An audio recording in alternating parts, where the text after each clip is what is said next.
Young Turks coverage of the Democratic Town Hall tonight on MSNBC.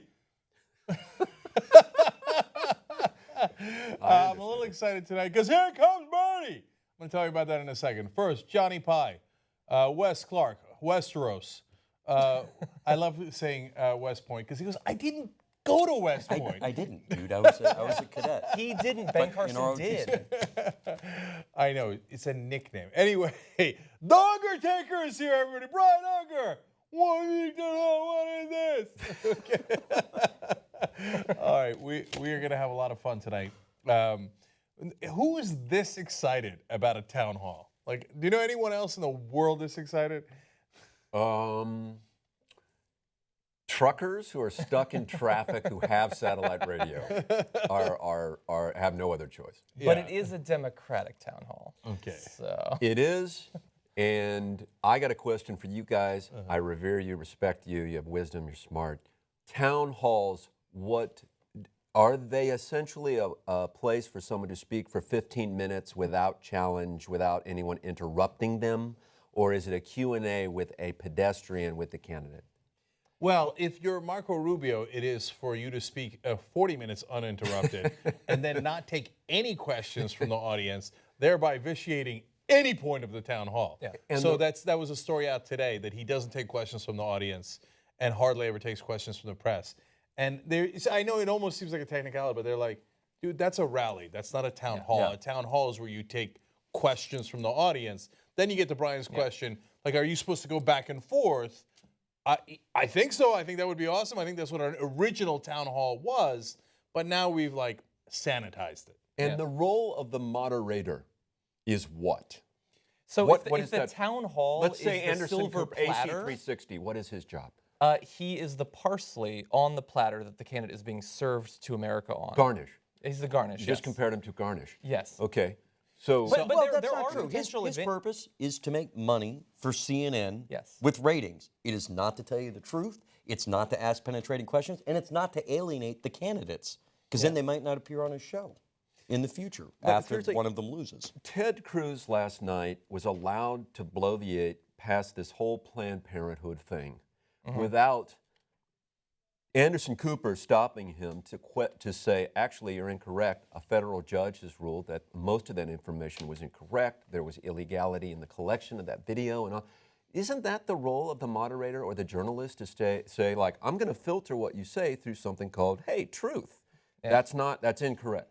Well, I think that it certainly could have been the role, but they have decided that they're not going to go that way. They're going to go a different way. I mean, last night, you're talking about the least of their offenses last night on CNN.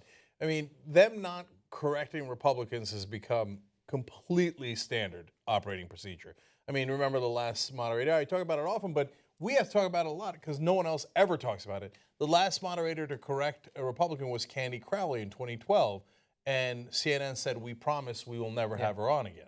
Okay, and she's never moderated a debate since, and in fact, I don't think she's on the air anymore on CNN. There was a small bit of it at the last Republican debate. I think that was 3 hours ago.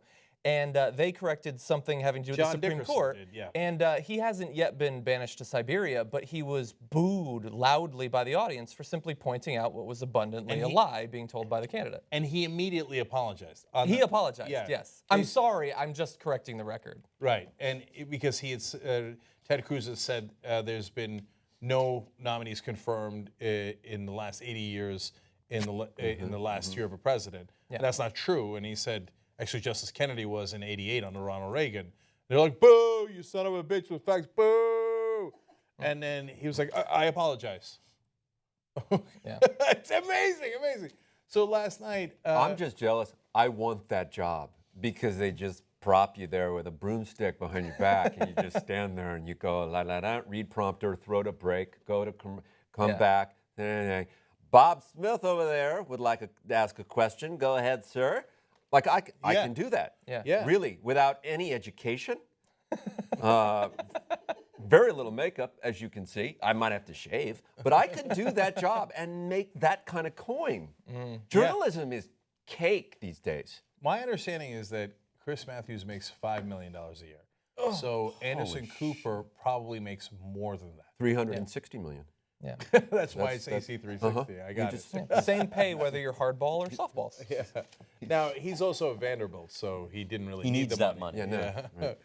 Right. Well, the denim empire has really been Yeah, that's true. Right? the denim bubble burst back in what 2006. Yeah, at least. It's been a rough ride for denim. Yoga pants really stuck it to them. So the Vanderbilt jean empire is anyway.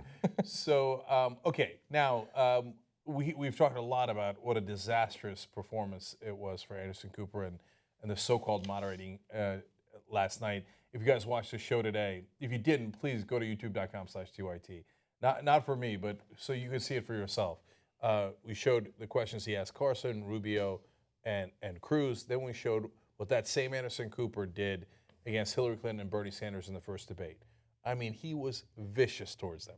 Yeah. Isn't it true, Senator or Secretary Clinton, that you said this and then you said that? You said this and you said that. How could anybody trust you? Yeah. Right? Yeah, how could anybody trust you? Yeah, I didn't get that sense when he was not asking Ted Cruz about Planned Parenthood lies that he was given. Let alone the fact that David Pakman pointed this out. I retweeted it, but some people find this unfair. But you know, Ted Cruz was talking against gay rights. Anderson Cooper happens to be gay, right? It's like, okay, now what's you know, how much do you love your wife, right? Like nothing gets challenged. Nothing gets challenged. I mean, it's as if I'm standing on the stage and he's like, well, I think atheists should be run out of the country and not be citizens anymore. And I'm like, what kind of flowers do you get for your wife, right? No, wait a minute. Hey, Ted, I'm an atheist. I don't want to lose my citizenship. That seems kind of weird, right? Right? Nothing on anything. Okay, now this town hall is going to start in about 5 minutes. And okay. Yeah, they never start on time. Let's keep it real. But okay, I got to give you the big news. Some of you have already seen it. But there's a new national poll out. For the first time ever, Bernie Sanders has taken the lead. It is 47 to 44. Bernie Sanders with a 3-point lead in the national poll. Now, everybody's going to say, caveat, it's a Fox News poll. But I want you to understand something. They didn't poll the Fox News audience. In fact, a majority of the people they polled said that they were Democrats by a small amount and that they would vote for the Democrats to win over Trump, for example. So they're not just polling Republicans. This is not one of the BS polls that they put up on their website and it says, oh, well, Fox News respondents agree, that Donald Trump is awesome and Bernie Sanders is a disaster. No. It's a real poll in that sense that they polled everybody in the country, right? Sometimes what happens with Fox News polls is that they'll skew some of the questions in the way that they ask them. But in the case of the elections, they just ask Bernie Sanders or Hillary Clinton, period, right? So, and it's not like they'd been doing all this all along. As recently as 2 months ago, in this same poll, Hillary Clinton had a 22-point lead. In last summer, she had a 46-point lead in this poll. So in a matter of, let's say, 8 months, probably less time than that, but let's say 8 months. In a matter of 8 months, she lost a 46-point lead. In a matter of 2 months, it's a 25-point reversal from a 22-point lead to a 3-point deficit. There's got to be, and there is now reports of, panic at the Clinton campaign. Not here comes Bernie, here goes Bernie. He's now out ahead and running past her. And I have not seen any poll with Hillary Clinton swinging back and gaining any kind of momentum. Well, I think it's going to be nearly impossible for her to reverse that because you're talking, look, when they did those polls 6 months ago, most Americans do not pay attention to politics at all, even people who are voting in the primaries. So they're like, the only name they recognize is Hillary Clinton. So and once Trump. And then once you get closer to it and they're exposed more to the candidates, they're like, let me think about this some more. Yeah, one of our favorite fun facts here at TYT is, I think Irene, our executive producer, found out that one of the most common Google searches for Jeb Bush is Jeb Bush George Bush's brother? No, not even that specific. I think it's just, is he related to George Bush? Yeah. Is he his father? Yeah. Daughter? I don't know. They don't even know that. Cousins. Maybe. Close. I Which think is also a line from Star Wars. the father, I am your father, Luke, I am your father, is maybe there's a commercial campaign ad he could do there where Darth Vader rips off the mask and it's George W. Bush. yes. I just still can't get that Instagram picture he sent of the gun out of my head. Oh God, yeah. It was America. like that was like, let me tweet out right now how desperate I am. I just picture him picking up the gun and being really nervous. Can I ask you guys something though? Do you think that the tear Hillary down industrial complex, once it gets going and it's chugging along, firing 24 hours a day, nonstop, that it begins to have a toll on her candidacy, and that these polls are starting to get closer because of this full-time operation to just bring her down? Well, so You know what I mean? Repeating yes, things yes. that nothing There's else. there's huge truth to that, right? So she has accumulated so many hits on her throughout all these years, and it hasn't.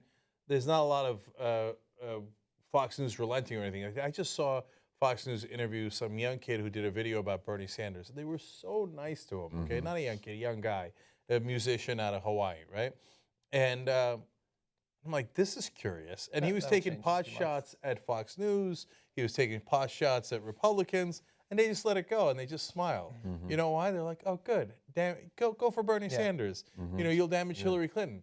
But be careful what you wish for, Fox News. Again, in this poll, like the last 12 polls, Bernie Sanders does significantly better against Republicans in one-on-one matchups. Now, Hillary Clinton in this poll is beating Donald Trump by 5 points. Bernie Sanders is beating him by 15 points, landslide. Okay, so now, but to Brian's point, Bernie Sanders has not taken a lot of hits. Now, if you're watching, you go, wait a minute. There's never been any positive coverage of him on the mainstream media. Chris Matthews, all those pundits, Joe Scarborough, everybody's so dismissive, a socialist. CNN says it over and over again. So it's not like they like Bernie Sanders, and it's not like they're giving him any positive coverage. But to Brian's point, that he has not absorbed 20, 25 years of a pounding that the Clintons have taken. All of that is true, but I think one of the reasons, like I think that Bernie is attacked, not necessarily by the same outlets that are attacking Hillary Clinton, although in some cases I think that is true. But Hillary is attacked every day. I believe that Bernie is attacked every day and Trump is attacked every day. But it's really only hurting Hillary because you use the best ammunition you have and what you think is ammunition. And I think that they're lobbing all of these bombs at Bernie with things that they think are attacks, like Hillary's campaign ad that she ran. He's so focused on Wall Street. He just wants to regulate Wall Street and break up the banks. But a lot of people hear that and they think, oh, good. That's a good thing. Yeah. So it's not an attack ad anymore. It's a Bernie Sanders ad. And a lot of the ways that, like the things that I hate about Donald Trump, and I go on and on about hating, there are a lot of people who vote in Republican primaries who see those as very good things. And so to some extent, it's not an attack when it actually amplifies support for the candidate. Whereas with Hillary Clinton, there are things that are fairly objectively not good things. Yeah, so he crushes among independents. And so that goes to John's point, which is even some of those attacks against Bernie Sanders, they're not doing the damage that the attacks that you're talking about, Brian, have done to Hillary Clinton. Because the attack against Hillary Clinton is she's dishonest. That's right. That's working. Yes. I mean, through the roof, the poll numbers are all saying not trustworthy. Bernie Sanders, enormously trustworthy, according to polling. Again, not our opinion. The polling is indicating that. So they're about to start. They just introduced Bernie Sanders. But among independents, Sanders does so much better, partly because when the mainstream media attacks him, they say, like, oh, this guy, he wants to redistribute wealth to the middle class. And the middle class is like, what? That sounds pretty good, right? And there was that amazing Vox Morning Consult poll where it showed that over 70% of the country wants to redistribute wealth to the middle class from the rich.